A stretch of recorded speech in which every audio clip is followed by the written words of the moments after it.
దీనిని చేతునని యెహోవా సెలవిచ్చెను. హల్లెలూయా. అందరూ పరలోకం వైపు రెండు చేతులు ఎత్తి కొద్ది నిమిషాలు ఆరాధించుకుందాం ప్రియులారా. Hallelujah hallelujah. ఓ రర బాబా శబర బర బాబా ఓ రర ఓ శంధరి ధరంకర బూరి బాబా. Hallelujah. Thank you Jesus master. స్తుతి పాత్రుడా, స్తోత్రార్హుడా, ఆరాధ్య దైవమా, సూర్యోదయం మొదలుకొని సూర్యాస్తమయం వరకు స్తుతింపదగిన దేవా, అధిక స్తోత్రములు పొందదగిన దేవా, మీకే స్తుతి స్తుతి స్తుతి. స్తోత్రములు స్తోత్రములు స్తోత్రములు. అందరం చప్పట్లు కొడుతూ తండ్రి అయిన దేవుణ్ణి, కుమారుడైన దేవుణ్ణి, పరిశుద్ధాత్మ దేవుణ్ణి ఘనంగా ఆహ్వానించుకుందాం. Father, son of God, holy spirit God, స్వాగతం స్వాగతం సుస్వాగతం. అలనాడు ఇశ్రాయేలు చేయి స్తోత్రములపై ఆశీనులైన మా దేవా యెహోవా, దీనులమైన మా స్తుతి స్తోత్రములపై ఆశీనులు కమ్మని ఘనంగా ఆహ్వానించుకుంటున్నాం. Father, son of God, holy spirit God. అలనాడు ఇశ్రాయేలు చేయి స్తోత్రములపై ఆశీనులైన మా దేవా యెహోవా, దీనులమైన మా స్తుతి స్తోత్రములపై ఆశీనులైనందుకు వందనములు వందనములు వందనములు. స్తుతులు స్తోత్రములు, సమస్త స్తుతి ఘనత మహిమ ప్రభావములు యుగయుగములు దేవునికే చెల్లునుగాక. ఆమేన్. హల్లెలూయా.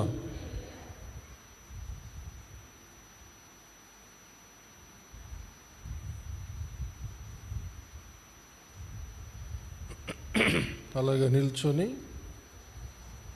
దేవుని వాక్య భాగాన్ని చదువుకుందాం.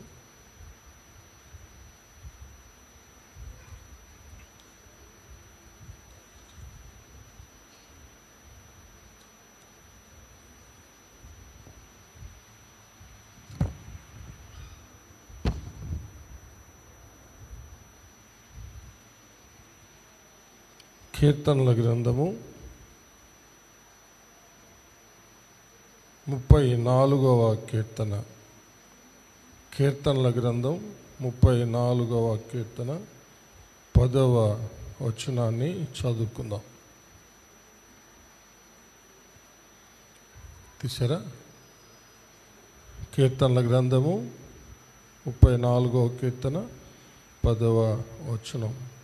సింహపు పిల్లలు లేమి గలవై ఆకలి గొనును, యెహోవాను ఆశ్రయించు వారికి ఏ మేలు కొదువై ఉండదు. దేవుడు తన పరిశుద్ధ వాక్యమును మన ఆత్మీయ మేళ నిమిత్తమై మన వినికిడిలో దీవించునుగాక. ఆమేన్. దయచేసి కూర్చోండి.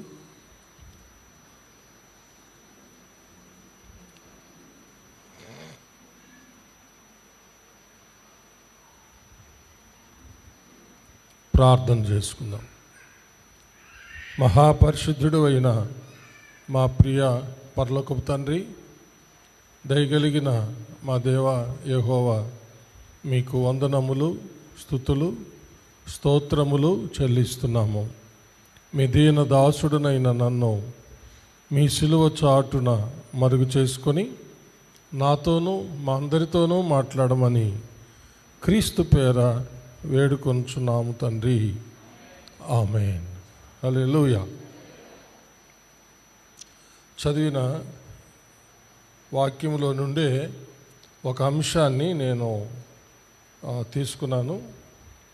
రెండవ భాగాన్ని అంశంగా తీసుకున్నాను. యెహోవాను ఆశ్రయించు వారికి ఏ మేలు కొదువై ఉండదు.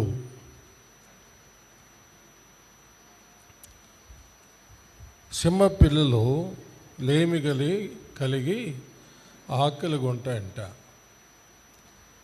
మామూలుగా జంతు శాస్త్రాన్ని చదివితే సింహము ఎల్ల మృగములలోకెల్లా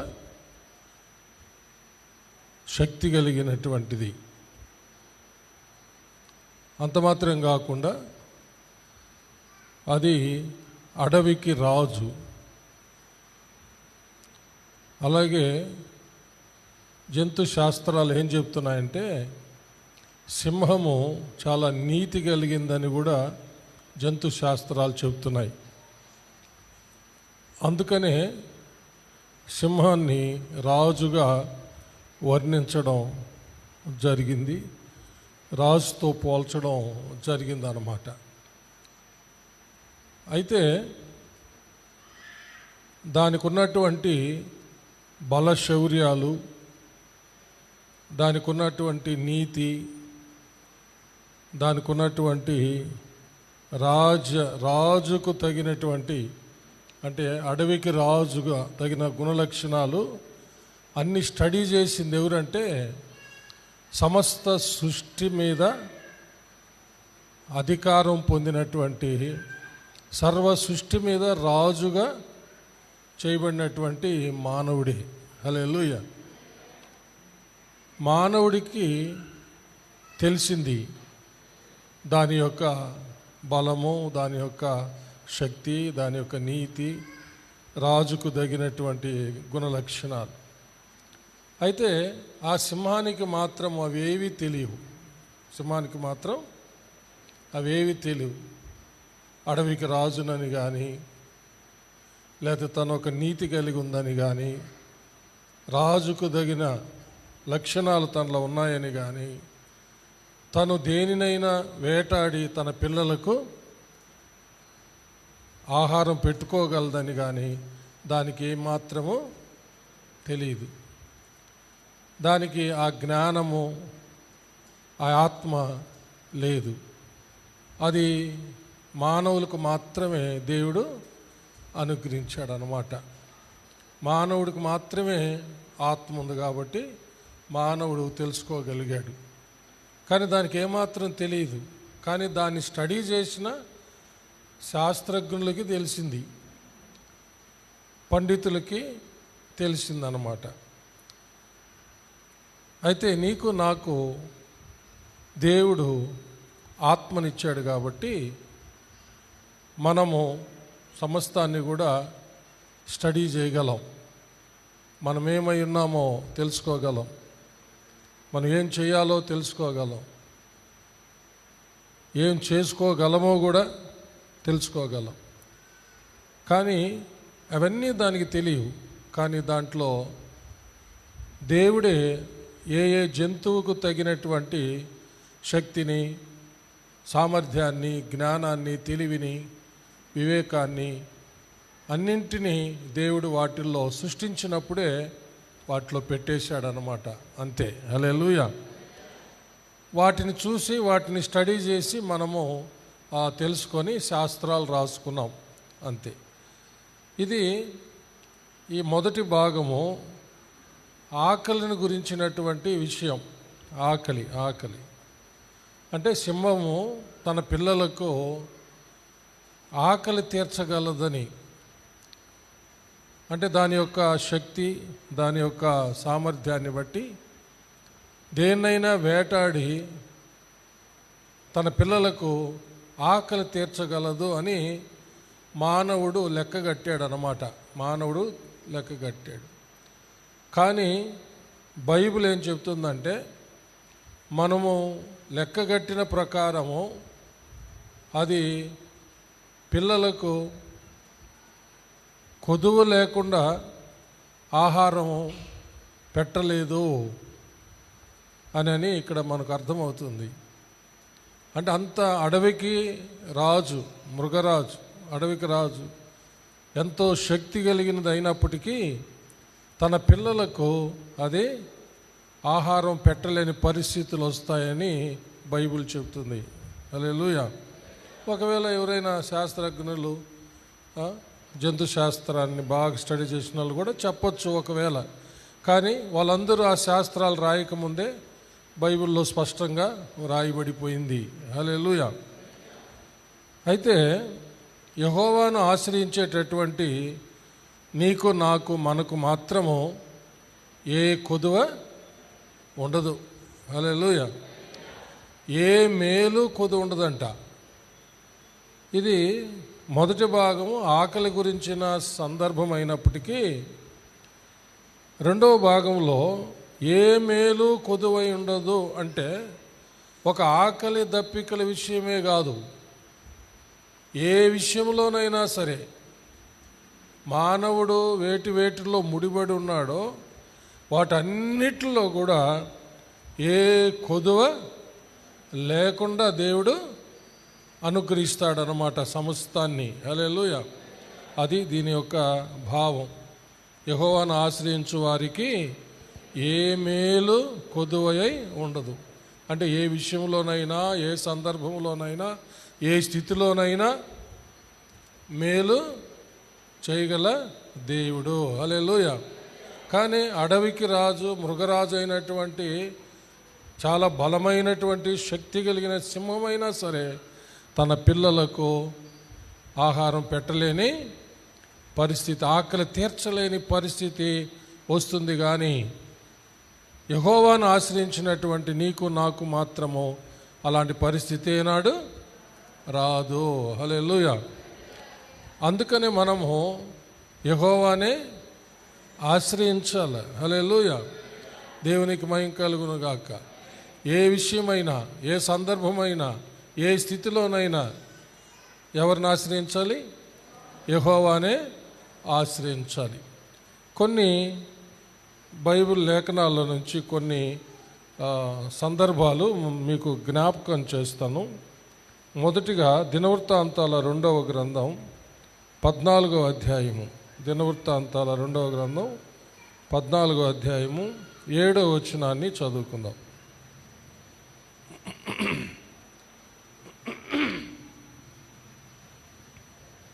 చదవండి.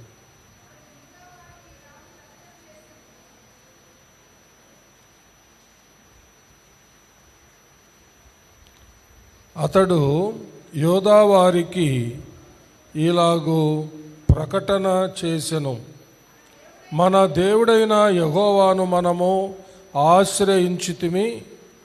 ఆశ్రయించినందున ఆయన మన చుట్టూను నెమ్మది కలుగజేసి ఉన్నాడు. దేశమందు మనము నిరభ్యంతరముగా తిరగవచ్చును. మనము ఈ పట్టణములను కట్టించి వాటికి ప్రాకారములను, గోపురములను, గుమ్మములను, ద్వారబంధములను అమర్చుదుము. కాగా వారు పట్టణములను కట్టి వృద్ధి నొందిరి. హల్లెలూయా.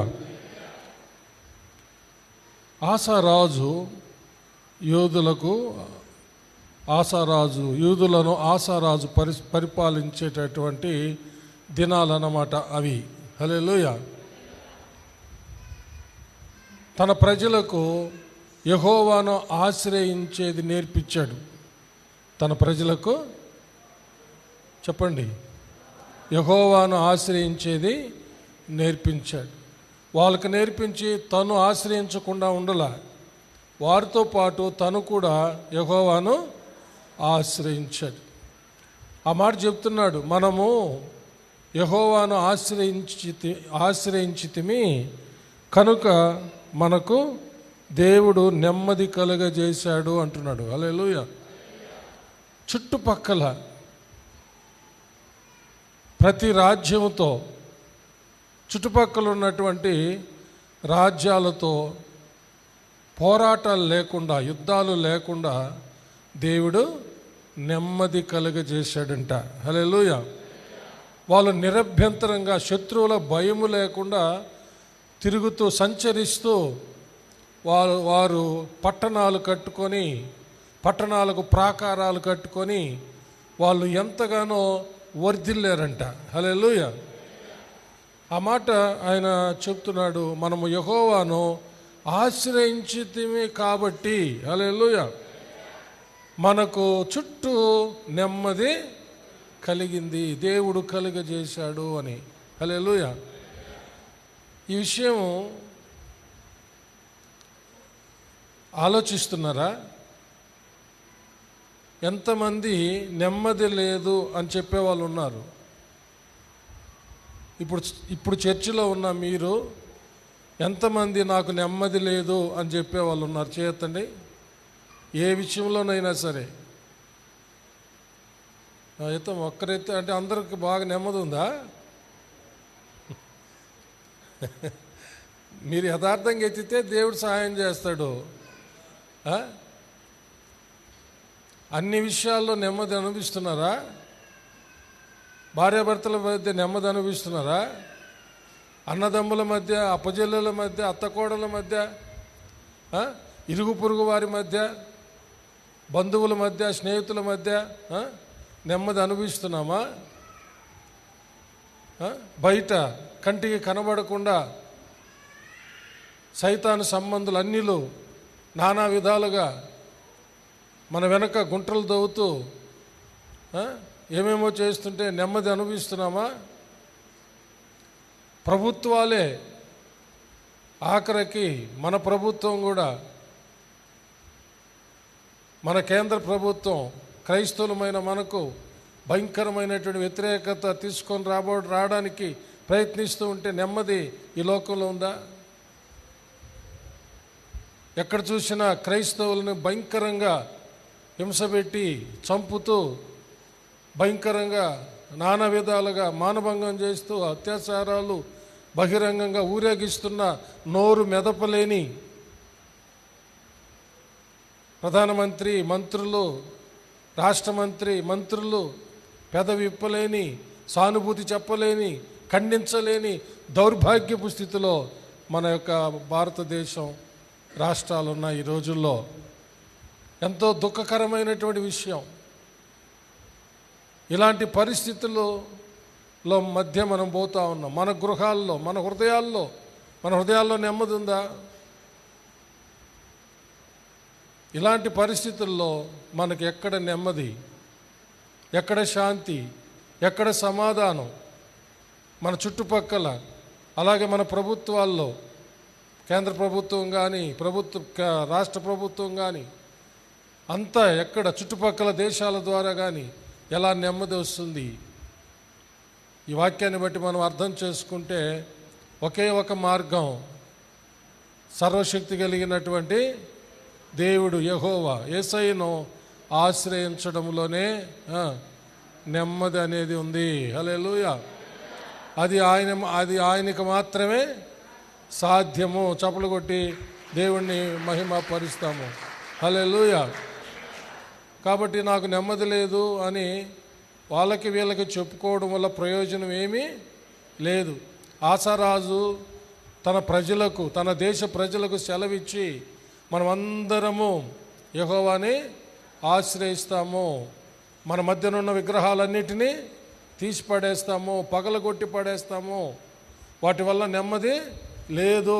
ముందు వచనాలు చూస్తే మనకు అర్థమవుతుంది. మొదటి నుంచి, అబీయా తన పితరులతో కూడా నిద్రింపగా జనులు అతనిని దావీదు పట్టణమందు పాతిపెట్టిరి. అతనికి బదులుగా అతని కుమారుడైన ఆసా రాజాయను. ఇతని దినములలో దేశము 10 సంవత్సరములు నెమ్మది పొందెను. ఆసా తన దేవుడైన యెహోవా దృష్టికి అనుకూలముగాను యథార్థముగాను నడిచిన వాడై అన్య దేవతల బలిపీఠములను పడగొట్టి ఉన్నత స్థలములను పాడు చేసి ప్రతిమలను పగులగొట్టి దేవతా స్తంభములను కొట్టివేయించి వారి పితరుల దేవుడైన యెహోవాను ఆశ్రయించుటకును ధర్మశాస్త్రమును బట్టియు విధిని బట్టియు క్రియలు జరిగించుటకును యోధావారికి ఆజ్ఞాపించి ఉన్నత స్థలములను సూర్యదేవతా స్తంభములను యోధావారి పట్టణములన్నింటిలో నుండి తీసివేసెను. అతని ఏలుబడి యందు రాజ్యము నెమ్మదిగా ఉండెను. ఆ సంవత్సరములలో అతనికి యుద్ధములు లేకపోవట చేత దేశములో నెమ్మది కలిగి ఉండెను. యెహోవా అతనికి విశ్రాంతి దయచేసి ఉండగా అతడు యోధా దేశమున ప్రాకారములు గల పట్టణములను కట్టించెను. చప్పలు కొట్టి దేవుణ్ణి మహిమ పరుస్తాము. హల్లెలూయా. నెమ్మది లేకుండా చేసే పరిస్థితులన్నిటినీ కొట్టిపడేశాడు. ఆ యొక్క ప్రతిమలను పగలగొట్టేశాడు. ఆ దేవతా స్తంభాలను పగలగొట్టి పడేశాడు, విరగ్గొట్టి పడేశాడు. ఆ విగ్రహాలను బొత్తిగా తుడిచిపెట్టేశాడు. వాటి వలన దేశంలో నెమ్మది లేదు, కుటుంబాల్లో నెమ్మది లేదు. వాటన్నిటినీ కొట్టిపడవేసి, వాటిని చూర్ణం చేసి, దులిపివేసి తమ దేవుడైన యెహోవాను ఆశ్రయించేటట్టు చేశాడు ఆసా రాజు. చప్పలు కొట్టి దేవుని మహిమపడతాడు. కాబట్టి చాలామంది ఇప్పటికి కూడా మన క్రైస్తవులు నెమ్మదిని అనుభవించాల్సినటువంటి వాళ్ళు నెమ్మది లేక ఉండడానికి కారణం ఏంటంటే తమ దేవుడైన యెహోవాకు లేక యేసయ్యకు చోటు ఇవ్వకుండా ఇంక వేటికో ఎవరెవరికో హృదయాల్లో చోటు ఇవ్వడం, ఎవరెవరినో ఆశ్రయించడం, వేటినో ఆశ్రయించడం, దానివల్లనే ఈ సమస్య.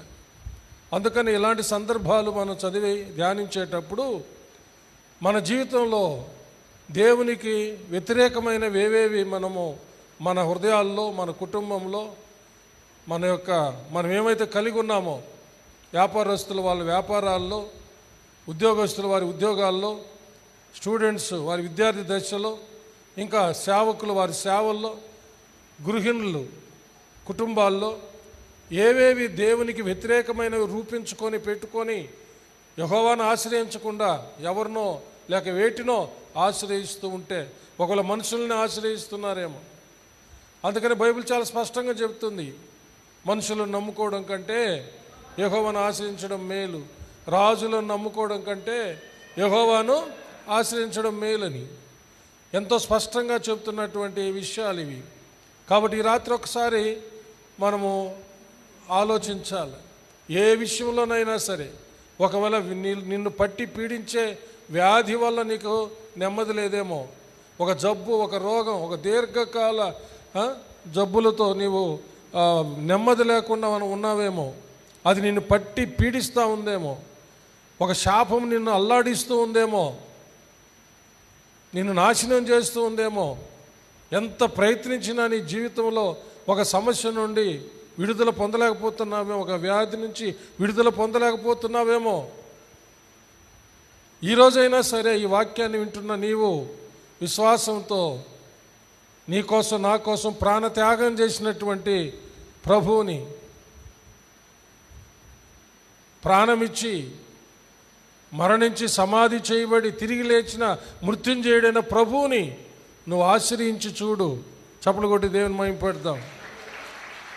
నీ సమస్య పరిపూర్ణంగా తొలగిపోద్ది, అంతే. గట్టిగా చప్పలు కొట్టి దేవుని మహిమపడదాం. రెండవది ఏమిటంటే, నెమ్మదిగా ఉన్నాము అనుకున్నటువంటి సమయంలో ఒక భయంకరమైనటువంటి శత్రువు యుద్ధానికి బయలుదేరి వచ్చాడు. నెమ్మదిగా ఉన్నారు, నిరభ్యంతరంగా వాళ్ళు తిరుగుతూ ఉన్నారు, గొప్ప గొప్ప పట్టణాలు కట్టుకున్నారు, ప్రాకారాలు కట్టారు, చాలా నెమ్మది అనుభవిస్తున్నారు. అలాంటి సమయంలో ఒక రాజు కూషీయుడైన జరహు దండెత్తి వచ్చాడు వారి మీదకి. 9వ వచనం చూడండి. కూషీయుడైన జరహు వారి మీద దండెత్తి 1000 సైన్యమును 300 రథములను కూర్చుకొని బయలుదేరి మారేషా వరకు రాగా ఆసా అతనికి ఎదురుపోయెను. ఇదేమిటిది? హఠాత్తుగా, జాగ్రత్తగా వింటున్నారా? ఇంత నెమ్మది అనుభవిస్తున్నటువంటి ఆ యొక్క దేశం మీదికి హఠాత్తుగా ఈ యొక్క కూషీయుడైనటువంటి జరహు 1000 మంది అంటే 10 లక్షల సైన్యం, 1000 అన్నమాట. 1000 అంటే 1000 అంటే 10 లక్షలు, 10 లక్షల సైన్యం 300 రథాలతో యుద్ధానికి రావడం ఏమిటి? దేవుడు ఎందుకు అనుమతించాడు ఆ యుద్ధాన్ని? ఎప్పుడైనా సరే గుర్తుపెట్టుకోండి, ఏదైనా అనుమతించాడు అంటే మనకు ఏదైనా నేర్పించడానికి మాత్రమే. చప్పలు కొట్టి దేవుని మహిమపడదాం. మనకేదైనా నేర్పించడానికి మాత్రమే. నెమ్మదిగా ఉందలే అని యూదా దేశ ప్రజలు దేవుణ్ణి సేవించే విషయంలో బలహీనలైపోయారేమో, దేవుని విశ్వసించిన విషయాల్లో సన్నగిల్లిపోయారేమో, లేకపోతే మొదట దేవుని పట్ల ఉన్నటువంటి ఆసక్తిని కోల్పోయారేమో, లేకపోతే కట్టించుకున్నటువంటి పట్టణాల్లో మాకు ప్రాకారాలు ఉన్నాయి, గొప్ప గొప్ప పట్టణాలు కట్టుకున్నాం, మా పట్టణాల చుట్టూ గొప్ప గొప్ప ప్రాకారాలు కట్టుకున్నాం, శత్రువులు మా మీదకి చెప్పండి రాలేరు, మమ్మల్ని ఎవరు తాకలేరు, ముట్టడించలేరు, ముట్టడించిన మా యొక్క పట్టణాల చుట్టూ పెద్ద పెద్ద గోడలు ప్రాకారాలు ఉన్నాయి అని ఒకవేళ దేవుణ్ణి పక్కన పెట్టారేమో. మన జీవితాల్లో కూడా అలాంటివి జరుగుతూ ఉంటాయి. దేవుని ద్వారా అనేక మేలులు పొందుకున్న తరువాత దేవుణ్ణి పక్కన పెట్టే పరిస్థితులు, అలాంటప్పుడు పక్కనే ఉన్నానంట వస్తాడు సాతాను, దేవుడు అనుమతిస్తాడు. పక్కనే ఉన్నానంటూ వస్తాడు యుద్ధానికి శత్రువు, అప్పుడు దాకా లేనటువంటి శత్రువు వస్తాడు, అప్పుడు దాకా లేని సమస్య వచ్చి పడుతుంది. అప్పుడు దాకా ఎంతో నెమ్మదిగా ఉన్న కుటుంబంలో అలజడి, గందరగోళం, పెద్ద తుఫాను. పోయిన వారం విన్నాం కదా, పెద్ద తుఫాను ఉన్నట్టుండి ఇంట్లో గందరగోళం. అలాంటి పరిస్థితుల్లో మనం గనక జాగ్రత్త పడి యెహోవాని గనక ఆశ్రయిస్తే జయం వస్తుంది. హల్లెలూయా. అలా కాకుండా మాకేమీ ప్రాకారాలు కట్టుకున్నాం, వాళ్ళు ఏమీ మా పట్టణాలకి రాలేరు, మేము మా సైన్యంతో వాళ్ళని జయించగలం అని అనుకుంటే మాత్రం చిత్తుగా ఓడిపోతారన్నమాట. అయితే ఆసారాజు అలా అనుకోలే. ఆసారాజుకి అప్పటికి 5080 మంది పరాక్రమశాలులు ఉన్నారన్నమాట. చూడండి 8వ వచనం.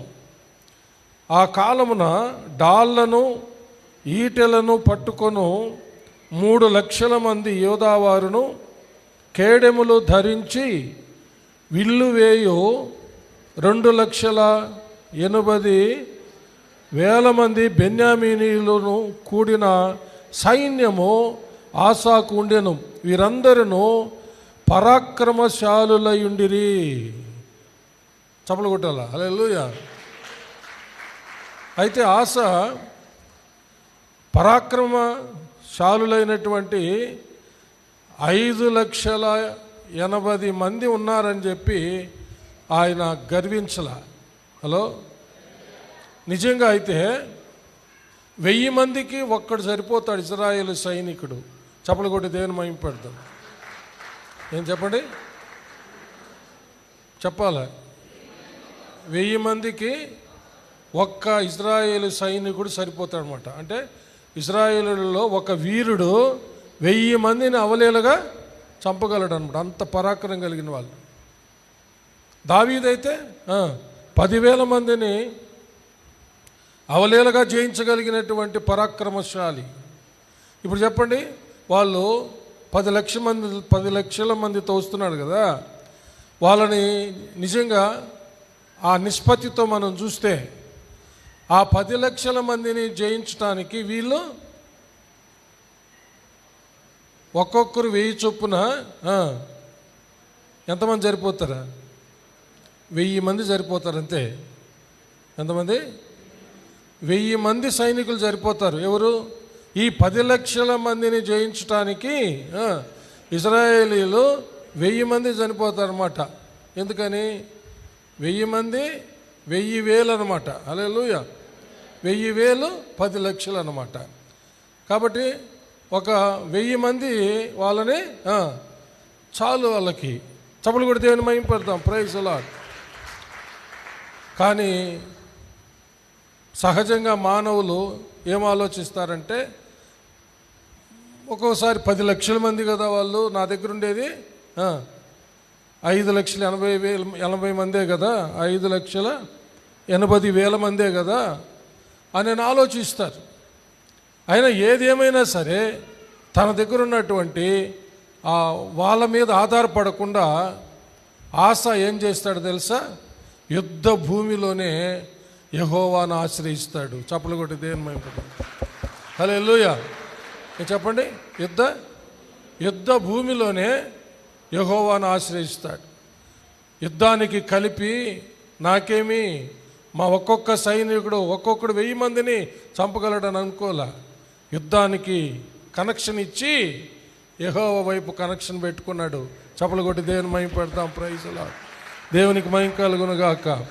చూడండి 10వ వచనం. ఆస అతనికి ఎదురుపోయెను.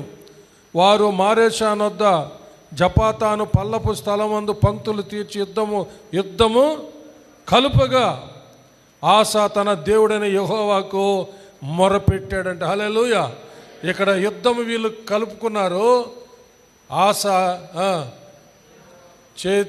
చేయిని దేవునితో కలుపుకున్నాడు. చప్పలు కొట్టి దేవుని మహిమ. బాగా జాగ్రత్త. ఇక్కడ యుద్ధము వాళ్ళు కలుపుకుంటే ఇక్కడ ఆస రాజు దేవుని చేయి పట్టుకున్నాడు. చప్పలు కొట్టి దేవుని మహిమ పెడతాం. ప్రభువా, నీ చెయ్యే మాకు ఇప్పుడు సహాయము. హల్లెలూయా. ఈ విస్తారమైన సైన్యాన్ని జయించడానికి నీ సహాయం మాకు కావాలి. హల్లెలూయా. యుద్ధ భూమిలో ప్రార్థన చేసి జయం పొందాడు. ప్రియమైన దేవుని బిడ్డలారా, చూడండి అక్కడ ఎంత చక్కని మాట ఉందో. ఆస తన దేవుడైన యెహోవాకు మొరపెట్టి, యెహోవా, విస్తారమైన సైన్యము చేతిలో ఓడిపోకుండా బలము లేని వారికి సహాయం చేయుటకు నీకన్నా ఎవరునూ లేరు. మా దేవా యెహోవా, మాకు సహాయము చేయము. నిన్నే నమ్ముకొని ఉన్నాము. నీ నామమును బట్టి ఈ సైన్యమును ఎదిరించుటకు బయలుదేరి ఉన్నాము. యెహోవా, నీవే మా దేవుడవు. నరమాత్రులను నీ పైని జయముందనీయకుమని ప్రార్థింపగా యెహోవా ఆ కూషీయులను ఆస ఎదుటను యోధావారి ఎదుటను నిలువనీయక వారిని మొత్తినందున వారు పారిపోయిరి. చప్పలు కొట్టి దేవుని మహిమపడతాం. హల్లెలూయా. ఆసాయును అతనితో కూడా ఉన్న వారును గెరారు వరకు వారిని తరుముగా కూషీయులు మరల పంక్తులు తీర్చలేక యెహోవా భయము చేతను ఆయన సైన్యపు భయము చేతను పారిపోయిరి. చప్పలు కొట్టి దేవుని మహిమ పెడతాం. Praise the lord. ఈ విషయాన్ని మీకు క్షుణ్ణంగా అర్థమయ్యేటట్టు జ్ఞాపకం చేస్తాను, జాగ్రత్తగానండి. ఇది ఆన్ ది స్పాట్ యుద్ధ భూమిలో ప్రార్థన చేయడం. హల్లెలూయా. ఎక్కడ? యుద్ధ భూమిలో ప్రార్థన చేస్తున్నాడు. వాళ్ళు సైన్యం యుద్ధం కలిపితే ఆసారాజు తన చేతితో తండ్రి చేతిని పట్టుకున్నాడు. హల్లెలూయా. ఎప్పుడైనా ఎక్కడైనా సరే హఠాత్తుగా మన కుటుంబాల్లో పెద్ద తుఫాన్ లాంటి సమస్యలు చెలరేగితే, హల్లెలూయా, ఆ చెలరేగినటువంటి ఆ తుఫాను మధ్య వెంటనే ప్రార్థన చేసేటటువంటి వారు కనుక ఉంటే ఆ సమస్య ఆడికి అణిగిపోద్ది అంతే. హల్లెలూయా. చప్పలు కొట్టి దేవుని మహిమ పడతాం. కొన్ని ఏళ్ల క్రితం ఒక ఇంట్లో మన సంఘస్థుల కుటుంబంలోనే జరిగిన ఒక విషయాన్ని చెప్తాను. ఇంట్లో ఉన్నటువంటి గందరగోళం ఏర్పడింది. శోధన,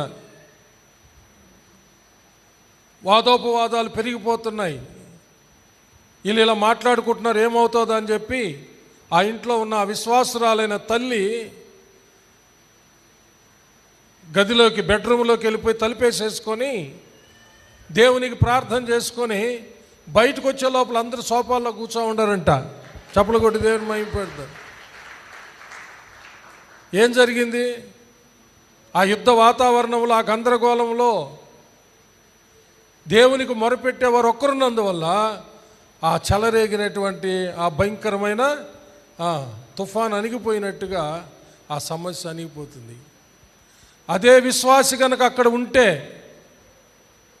విశ్వాసిని అవమానపాలు చేయడానికి సైతాను ఇంకా రెచ్చిపోతాడనమాట. అందుకనే గందరగోళం జరిగేటప్పుడు విశ్వాసులు మాత్రం అక్కడ ఉండకూడదు. విశ్వాసులు వెళ్ళిపోయి ప్రార్థన చేయాలి. ఎందుకంటే సైతాను యొక్క దృష్టి అంతా విశ్వాసుల మీదనే. హలో, వింటున్నారా?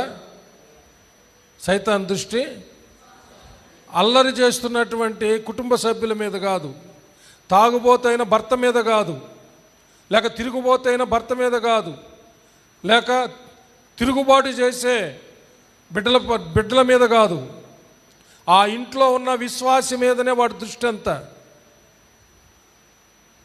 వాళ్ళంతా వాడికి సంబంధించిన వాళ్ళు, విశ్వాసి మాత్రమే దేవునికి సంబంధించింది. ఎలాగైనా సరే ఆ గందరగోళం మధ్య ఆ విశ్వాసిని డిస్టర్బ్ చేయాల, విశ్వాసిని అవమానపాలు చేయాల, రెచ్చగొట్టాల. ఆ విశ్వాసి కూడా ఓర్చుకోలేక సహించలేక బూతులు తిట్టాల, తను కూడా జగడమియ్యాల. అప్పుడు లోకమంతా చూసి అదిగోనయా ఆమె గుడికి పోయామి, ఆమె నోరు చూడు ఎట్టబడుతుందో, ఇదిగో ఆయన గుడికి పోయి ఆయన భాషలు మాట్లాడే ఆమె భాషలు మాట్లాడే ఆమె. ఆదివారం అయితే తెల్ల వస్త్రాలు ధరించుకొని గుడికి పోయారు వాళ్ళు. చూడు నోరు ఎట్టబడుతుందో చూసారా అని అనిపించాలా. నేను చెప్పింది మీకు అర్థమైందా?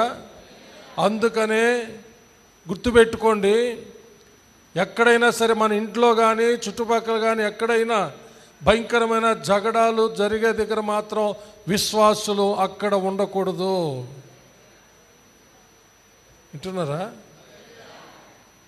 ఏమో కొంతమందికి సగిచ్చినట్టే లేదే. వింటున్నారా? అది కాదు వాళ్ళ స్పాట్, చోటు. వెళ్ళిపోవాలి ఎక్కడో ఒక దగ్గరికి. అక్కడ గందరగోళం మధ్య అవకాశం లేకపోతే బాత్రూంలోకి వెళ్ళైనా సరే చేతులెత్తి ప్రార్థన చేయాలా, చపలు కూడా దేవుని మహిమపడతాం. అంతే. వాడు గురి పెట్టుకున్న విశ్వాసం అక్కడ లేదు కాబట్టి వాడు ఇంకా ఏమీ చేయలేడు. అక్కడ ప్రార్థనకి ఎప్పుడైతే దేవుని వైపు చేతులెత్తి నోరు తెరిచిందో ఇక్కడ సైతాన్ నోరు మూసుకొని పోద్ది. అంతే. దానియేలు దేవుని వైపు నోరు తెరిచాడు, దూతను పంపించి సింహాల నోళ్ళు దేవుడు మూసేసాడు.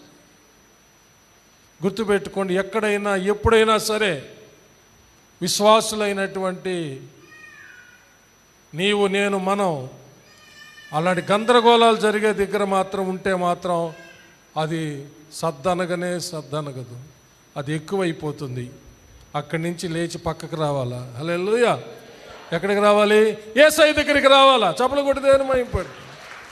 ఆసా దేవుని చేయి పట్టుకున్నాడు. హల్లెలూయా. ఓ దేవా, నీవే మాకిప్పుడు ఈ విస్తారమైన సైన్యంలో విడుదల నాకు రాదు, నీవే. దేవుని చేయి పట్టుకున్నాడు, దేవుడు సహాయం చేశాడు. మనము రహస్యంగా వెళ్ళిపోయి ఎక్కడో ఒక దగ్గర ఒక మూల కూర్చొని యేసయ్య పాదాలు పట్టుకోవాలి. హల్లెలూయా. యేసయ్య సహాయం చేయి, గందరగోళము అంచివేయండి. వెంటనే దేవుడు కార్యం చేస్తాడు. పోయిన వారం విన్నాం కదా, పెద్ద తుఫాను కొడుతూ ఉంది, ఎన్నో ప్రయత్నాలు చేశారు, సముద్రం పొంగుతూ ఉంది, నీళ్ళు వచ్చి పడవలో పడుతున్నాయి. వాళ్ళ ప్రయత్నాలంతా చేశారు, సముద్రం ఇంకా తీవ్రంగా పొంగుతుంది, గాలి ఇంకా తీవ్రంగా కొడుతుంది, పెద్ద తుఫాను, అవతల ఒడ్డుకి వెళ్ళలేకపోతున్నారు. శిష్యుల్లో ఒక శిష్యుడు వెళ్ళి ఓడ అమరమున తలవాల్చుకొని నిద్రపోతున్న ప్రభువుని లేపాడు. ప్రభువా, మేము మునిగిపోతున్న చింత లేదా అని. శిష్యుడు నిష్ఠురంగా మాట్లాడినా లేచి గాలిని సముద్రం పొంగుల్ని సద్దనిపి వాళ్ళ విశ్వాసాన్ని గద్దించి ఒడ్డుకు తీసుకెళ్ళాడు. చప్పలు కొట్టి దేవుణ్ణి మహిమపడతాం. హల్లెలూయా, హల్లెలూయా. కాబట్టి ప్రతి మేలు కోసం, ప్రతి విషయం కోసం, అది ఎలాంటి సందర్భమైనా, ఎలాంటి స్థితి అయినా, ఎలాంటి గందరగోళం పరిస్థితి అయినా, భయంకరమైన పెద్ద తుఫాన్ అయినా, విస్తారమైన సైన్యం చుట్టుముట్టిన నీ జీవితంలో, నా జీవితంలో మనము చేయాల్సింది ఒక పని, యెహోవాను ఆశ్రయించాలి, ఆయనకు ప్రార్థన చేయాలి. చప్పలు కొడితే ఏం చేయాలా? యేసయ్యను ఆశ్రయించాలి, ఆయనకు ప్రార్థన చేయాలి. జయం మందే. హల్లెలూయా. వాళ్ళు ఎంత గొప్ప సైన్యమైనా కావచ్చు, జయం మందే. హల్లెలూయా. దేవుడట్టి కృప మనకందరికీ తన ఆత్మ ద్వారా దయచేయునుగాక. ఆమేన్. హల్లెలూయా. అందరూ లేచి నిలబెడదాం, ప్రార్థన చేసుకుందాం పిల్లరా. హల్లెలూయా. దయచేసి పరిశుద్ధాత్మ దేవుడు బయలుపరిచే ఈ విషయాలు చాలా జాగ్రత్తగా గమనించి ఆ ప్రకారం చేసి నెమ్మదిని అనుభవించండి, జయాన్ని అనుభవించండి. అన్ని నెమ్మదిగా చక్కగా సాగిపోతున్నాయిలే అనుకుంటూ ఉన్నప్పుడు ఏదైనా ఒక హఠాత్తుగా నీలోనో, నీ భార్యలోనో, నీ బిడ్డల్లోనో, నీ ఇంట్లోనో, నీ వ్యాపారాల్లోనో, నీ పనుల్లోనో ఏదన్నా హఠాత్తుగా జరిగిందంటే దిగులు పడి కూర్చునేది కాదు. వెంటనే నీ ఆధ్యాత్మిక జీవితాన్ని, దేవునికి నీకు ఉన్న సంబంధాన్ని పరిశీలన చేసుకో. దేవునికి దూరమయ్యావేమో, దేవుని చిత్తానికి వ్యతిరేకంగా జీవిస్తున్నావేమో. ఒకప్పుడున్నటువంటి ప్రేమ, దేవుని పట్ల ప్రేమ, ఒకప్పటి ప్రార్థనా జీవితం, ఒకప్పటి బైబిల్ పఠనం, ధ్యానం, ఒకప్పుడు నీ త్యాగాలు, నీ దాన ధర్మాలు, దేవునికి ఇచ్చే విషయాలు, దేవుని కోసం పరిగెత్తే విషయాలు, అన్నిట్లో ముందుగా ఉండే నీ జీవితాలు, విషయాలు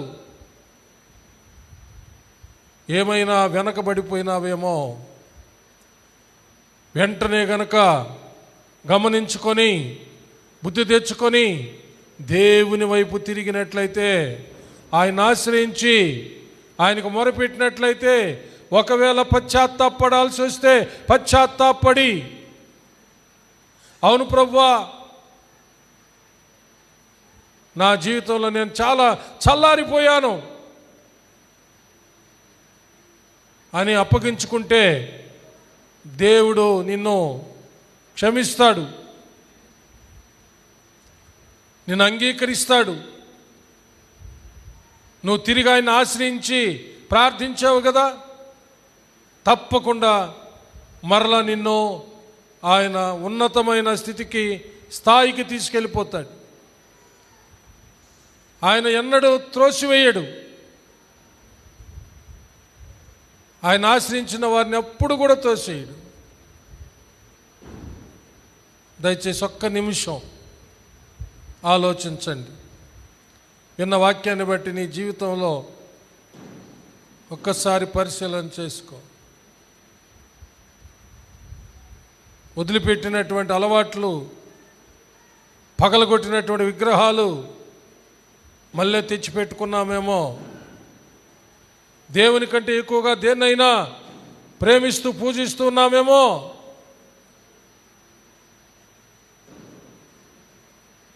మానివేసిన అలవాట్లలోకి మరలా పోయారేమో.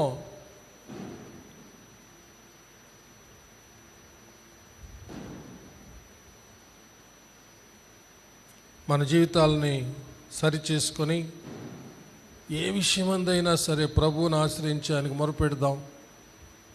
ఎలాంటి పరిస్థితులైనా సరే, దిక్కుదోచని పరిస్థితి అయినా సరే దేవుని దగ్గరికి వెళ్ళిపో. నీవు నీ శత్రులతో మాట కలపబాక, నువ్వు దేవునితో మాట కలుపుకో. నువ్వు దేవుని చేయి పట్టుకో,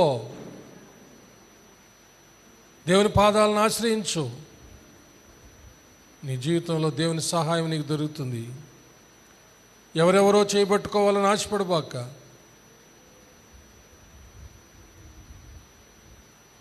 ఎంతోమంది హ్యాండ్ ఇస్తారు, జాగ్రత్త. నిన్ను వదిలిపెట్టేస్తారు. దేవుడు నిన్ను విడువడు, ఎడబాయుడు. ప్రార్థించుకుందాం. విన్న వాక్యాన్ని బట్టి అలాగే ఎవరికి వాళ్ళు ప్రార్థన చేసుకుంటున్న సమయంలో సోదరుడు జోసెఫ్ చిన్న ప్రార్థన చేస్తాడు.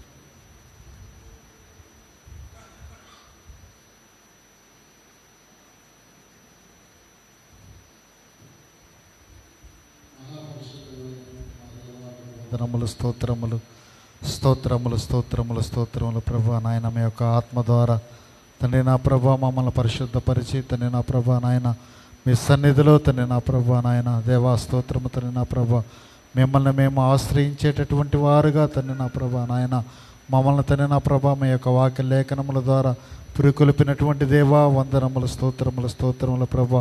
సింహపల్లైనను తండ్రి నా ప్రభా లేము గొలవై ఆకలి గుణనేమో కానీ తండ్రి నా ప్రభా మిమ్మల్ని ఆశ్రయించినటువంటి వారికి ఏ మేలు కొదువై ఉండదని ప్రభా మీరు ఇచ్చినటువంటి వాగ్దానమును బట్టి మీకు వందనములు స్తోత్రములు స్తోత్రములు స్తోత్రములు ప్రభా. ఈ సమయం అందు తండ్రి నా ప్రభా నాయన నీ సన్నిధిలో చేరినటువంటి మేమందరము తండ్రి నా ప్రభా మిమ్మల్ని ఆశ్రయించి తండ్రి నా ప్రభా నాయన దేవా స్తోత్రం మీ దగ్గర ఫలము దొరుకుతుందని ప్రభా మీ సన్నిధిలోనికి వచ్చినాం తండ్రి నా ప్రభా ఆయన మీ యొక్క వాక్య లేఖనముల ద్వారా తండ్రి నా ప్రభా మాతో మాట్లాడి బలపరిచినటువంటి మా దేవా మీకు వందనములు స్తోత్రములు స్తోత్రములు స్తోత్రములు ప్రభా. ఆశ రాజవార్ తండ్రి నా ప్రభా నాయన దేశములో తండ్రి నా ప్రభా నెమ్మదిగా ఉందని ప్రభా ఆయన ప్రకటన చేసి తండ్రి నా ప్రభా అది మన దేవుడైనటువంటి యెహోవా వలన మనకు నెమ్మది కలిగి ఉన్నదని తండ్రి నా ప్రభా వారు ఎంతో సంతోషించుతున్నటువంటి సమయం అందు తండ్రి నా ప్రభా దేవా స్తోత్రముల ప్రభా నాయన శత్రురాజులు తండ్రి నా ప్రభా నాయన వారి మీదకు వచ్చినప్పుడు తండ్రి నా ప్రభా అయ్యా వారిని జయించుటకు తండ్రి నా ప్రభా నాయన వారి దగ్గర ఉన్నటువంటి తండ్రి నా ప్రభా సైన్యమనంతటిన ప్రభా సిద్ధపరిచి తండ్రి నా ప్రభా యుద్ధ భూమిలో తండ్రి నా ప్రభా నాయన ఆ యొక్క యుద్ధానికి వారిని పంపించి తండ్రి నా ప్రభా ఆశారాజు తండ్రి నా ప్రభా నాయన మిమ్మల్ని ఆశ్రయించి తండ్రి నా ప్రభా ప్రార్థన చేసినప్పుడు తండ్రి నా ప్రభా అయ్యా మీకు వందనములు స్తోత్రములు స్తోత్రములు ప్రభా ఏ సమయంలోనైనాను తండ్రి నా ప్రభా నాయన మిమ్మల్ని ఆశ్రయించినటువంటి వారికి తండ్రి నా ప్రభా గొప్ప విజయము కలుగజేసేటటువంటి దేవుడు అని తండ్రి నా ప్రభా నాయన మీ దాసుని ద్వారా మాకు తెలియజేసినటువంటి దేవా మీకు వందనములు స్తోత్రములు స్తోత్రములు ప్రభా. ఈ యొక్క సీక్రెట్ను తండ్రి నా ప్రభా నాయన మాకు తండ్రి నా ప్రభా ఈ దినాన తండ్రి నా ప్రభా తెలియజేసినటువంటి దేవా మీకు వందనములు స్తోత్రములు స్తోత్రములు ప్రభా. ఆ గలిబిలలో పడి తండ్రి నా ప్రభా నాయన మేము కూడా తండ్రి నా ప్రభా గలిబిలి అయ్యేటటువంటి వారం కాకుండా తండ్రి నా ప్రభా దూరంగా వెళ్ళి ప్రభా మిమ్మల్ని ఆశ్రయించి ప్రార్థన చేస్తున్నప్పుడు తండ్రి నా ప్రభా ఆ యొక్క సమస్యకు తండ్రి నా ప్రభా పరిష్కారం దొరుకుతుందని తండ్రి నా ప్రభా మీరు తండ్రి నా ప్రభా దాని నుంచి విడుదల కలుగు చేస్తారని తండ్రి నా ప్రభా మీరు తెలియజేసినటువంటి విధానమును బట్టి మీకు వందనములు స్తోత్రములు స్తోత్రములు స్తోత్రముల ప్రభా. అయా స్తోత్రం స్తోత్రం స్తోత్రముల ప్రభా ఆనాడు తండ్రి నా ప్రభా ఆశారాజుకు తండ్రి నా ప్రభా మీరు ఎంతో గొప్ప విజయము కలుగు చేసి తండ్రి నా ప్రభా అయా స్తోత్రం స్తోత్రం తండ్రి నా ప్రభా నాయన మీ నామమును గణపరిచాడు ప్రభా నాయన ఆ విధముగా తండ్రి నా ప్రభా మేము కూడా తండ్రి నా ప్రభా ఆ శ్రమలలో తండ్రి నా ప్రభా నాయన ఆనాడు తండ్రి నా ప్రభా నాయన గొప్ప తుఫాను కలిగినప్పుడు తండ్రి నా ప్రభా అయ్యా మీ సేవకుడు వచ్చి మిమ్మల్ని లేపి తండ్రి నా ప్రభా మిమ్మల్ని ఆశ్రయించి తండ్రి నా ప్రభా మిమ్మల్ని తండ్రి నా ప్రభా ఆ యొక్క తుఫాను నుంచి తండ్రి నా ప్రభా తప్పించమని అడిగినప్పుడు తండ్రి నా ప్రభా ఆ గాలి తుఫాను అనగదొక్కి ప్రభా నాయన వారికి తండ్రి నా ప్రభా నాయన ఒడ్డును చేర్చినటువంటి దేవా మీకు వందనములు స్తోత్రములు స్తోత్రములు స్తోత్రములు ప్రభా. ఈ రాత్రికాల సమయంలో తండ్రి నా ప్రభా నాయన మీ యొక్క వాక్య లేఖనముల ద్వారా నాయన మమ్మల్ని బలపరిచి తండ్రి నా ప్రభా మా విశ్వాసాన్ని పొందింపజేసినందుకు మీకు వందనములు స్తోత్రములు చెల్లిస్తూ నాయన ఈ యొక్క రాత్రికాల సమయంలో తండ్రి నా ప్రభా నీ సన్నిధిలో ఉన్నటువంటి మేమందరము తండ్రి నా ప్రభా ఎల్లప్పుడూ మిమ్మల్ని ఆశ్రయిస్తూ తండ్రి నా ప్రభా నాయన మీ సన్నిధిలో గడిపేటటువంటి కృపా భాగ్యం మా అందరికీ అనుగ్రహించమని మీకే మహిమ ఘనత ప్రభావములు ఆరోపించుకుంటూ మా ప్రభు అయినటువంటి యేసుక్రీస్తు నామములో ప్రార్థించి వేడుకుంటున్నాము తండ్రి ఆమేన్. నా ప్రాణమా యెహోవాను సన్నుతించుము, నా అంతరంగముననున్న సమస్తమా ఆయన పరిశుద్ధ నామమును సన్నుతించుము. నా ప్రాణమా యెహోవాను సన్నుతించుము, ఆయన చేసిన ఉపకారములలో దేనిని మరువకుము. ఆమేన్. మన పరమ తండ్రి అయిన దేవుని ప్రేమ, కుమారుడైన యేసుక్రీస్తు ప్రభుల వారి యొక్క కృప, పరిశుద్ధాత్మ దేవుని అన్యోన్య సహవాసము, సన్నిధి, కాపుదల, భద్రత, నడిపింపు ఇప్పుడు ఎల్లప్పుడూ సదాకాలము మీకు అందరికను, మీ బిడ్డలకు, మీ బిడ్డల బిడ్డలకు మీరు కలిగి ఉన్న సమస్తానికి తోడై దీవించి ఆశీర్వదించి కాచి కాపాడునుగాక. Amen, amen, amen. May God bless you all. యేసయ్య నామములో అందరికీ